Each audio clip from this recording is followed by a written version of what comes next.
আসসালামু আলাইকুম। আমাদের একজন স্বেচ্ছাসেবী ভাই আরিফ ভাই, ওনার বাসায় আসছি। এটা রাজশাহীর নাটক। ওনার বাসায় ঢুকতেছি। এই যে দেখেন, আমি হয়তো এক গ্লাস পানি খাবো এই নিয়তে আসছি, কিন্তু ওনার বাসায় দেখেন ভাই কি আয়োজন করছে। রাজশাহীর মানুষের মনটা যে কত বড় এবং ওনাদের আতিথ্যতা যে কতটুকু। এই যে কলা আছে, এই নিজের হাতে পিঠা বানানো, এই পিঠা বানানো, এই ফল আছে, এই পিঠা বানানো মাত্র মানে 1 ঘন্টার ব্যবধানে। হ্যাঁ, এত কিছু ওনারা করে ফেলছে যে শুধু এতটুকু দেখানোর জন্য যে আমরা সবসময় যে রাজশাহীর মানুষের কথা বলি, আসলে যে ওনারা মনটা অনেক বড়। এবং দেখেন ওনার এই ঘরের মধ্যে আমি অবস্থান করছি। ধন্যবাদ জানাচ্ছি আরিফ ভাই দেশের বাইরে থাকে, দেশেও থাকে না, সৌদি প্রবাসী মানুষ। আরিফ ভাই, আপনি এই ভিডিও দেখে থাকলে ধন্যবাদ আপনাকে। আপনার ওয়াইফ এখানে আছে, ভাবি কই? আপনি এই মুহূর্তের মধ্যে এত কেমনে?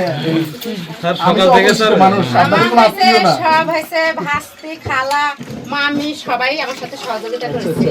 আপনি, আমি তো অপরিচিত মানুষ, এই এত কিছু করার কি কোনো দরকার ছিল? আপনি আমার দেশের মেহমান আইছেন, আমি চিনি না তাই।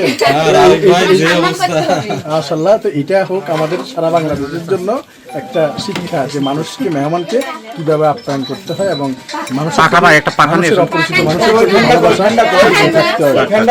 আমি আসলে মূলত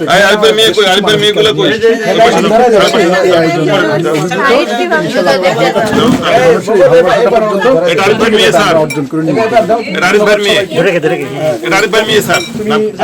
নাকি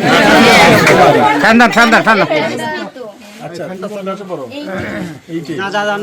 তোমার আব্বা তো অনেক ভালো ভালো কাজ করে এবং আমাদের সঙ্গে সম্পৃক্ত।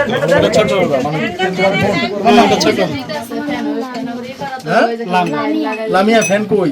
ফ্যান দেন না কেন? ঠিক আছে, আমি তোমার আব্বুকে বলে দিব যাতে উপরে দ্রুত একটা ফ্যান লাগায়। ঠিক আছে, সবাই তাদের জন্য দোয়া করবেন। ওনার বাবা একজন মানবিক মানুষ আরিফ ভাই, এবং আরিফ ভাইয়ের বাসায় পানি খেতে এসে কতগুলো নাস্তা দেখতে পাচ্ছেন। খাবার আমরা দেখালে কিন্তু মানুষের আতিথ্যতা তুলে ধরার চেষ্টা করি। ধন্যবাদ সবাইকে। রাজশাহী নাটক থেকে আসসালামু আলাইকুম ওয়া রাহমাতুল্লাহি ওয়া বারাকাতুহু।